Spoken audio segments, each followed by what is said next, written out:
BNI কলকাতার উদ্যোগে শুরু হলো 3 দিনের বাণিজ্য মেলা ও এক্সিবিশন। বিশ্ব বাংলা মেলা প্রাঙ্গণে 11 আগস্ট পর্যন্ত চলবে এই মেলা।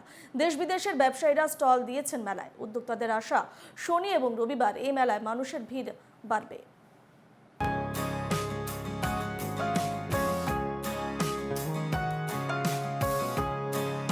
কলকাতায় সায়েন্স সিটি সংলগ্ন বিশ্ব বাংলা মেলা প্রাঙ্গণে শুরু হয়েছে 3 দিনের বাণিজ্য মেলা ও এক্সিবিশন। 9 আগস্ট মেলার উদ্বোধন হয়। মেলা চলবে রবিবার 11 আগস্ট পর্যন্ত। বিএনআই কলকাতার এই মেলার আয়োজন করেছে। মেলায় রয়েছে 300রও বেশি স্টল। কলকাতা ছাড়াও ভিন রাজ্যের ব্যবসায়ীরাও স্টল দিয়েছেন এই মেলায়। দুবাইয়ের ব্যবসায়িক প্রতিষ্ঠানের স্টল রয়েছে এই মেলায়। এইটা আমাদের বিএনআই প্ল্যাটফর্ম আছে, eastern India's biggest platform for networking. এখানে আমাদের বিভিন্ন রকমের স্টল আছে, যেরকম আমার হার্ডওয়্যারের কাজ, কিন্তু আমার বন্ধুর এখানে ইন্টেরিয়ারের স্টল আছে, যেখানে আমরা দাঁড়িয়ে এই ভিডিওটা নিচ্ছি। পাশে আমার বন্ধুর লাইটের আছে, তার পাশে মার্বেলের আছে, আর ফার্নিশিংয়ের আছে।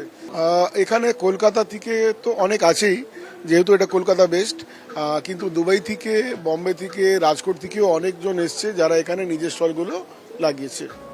শনিবার উদ্বোধনের দিনে মেলায় লোক সমাগম হয়েছিল রীতিমতো চোখে পড়ার মতো।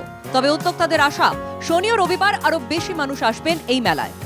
কালকে একটা উইকডে ছিল, সেখানে ওদেরাও যাচ্ছে খুব উৎসাহিত আছে যে এত লোকজন এসছে, ওরা ব্যবসা পেয়েছে। তো আমি আশা করছি যে শনিবার রোববার যা আছে আরও লোকজন আসবে, আর সবাই যা আছে ভালো ব্যবসা পাবে। আর উইচ ইজ আওয়ার ফাইনাল মোটো, আমরা চাইছি যে সবাই যা আছে আসুক এখানে, ব্যবসা পাক।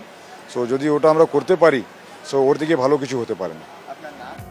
শনিবার সকাল থেকেই আকাশের মুখ ভার ছিল। ঝিরঝিরে বৃষ্টি উদ্যোক্তাদের কপালে চিন্তার ভাঁজ ফেললেও শেষ পর্যন্ত অনেকেই মেলায় ভিড় করেন। দীপঙ্কর ভৌমিকের রিপোর্ট, এনকে টিভি বাংলা।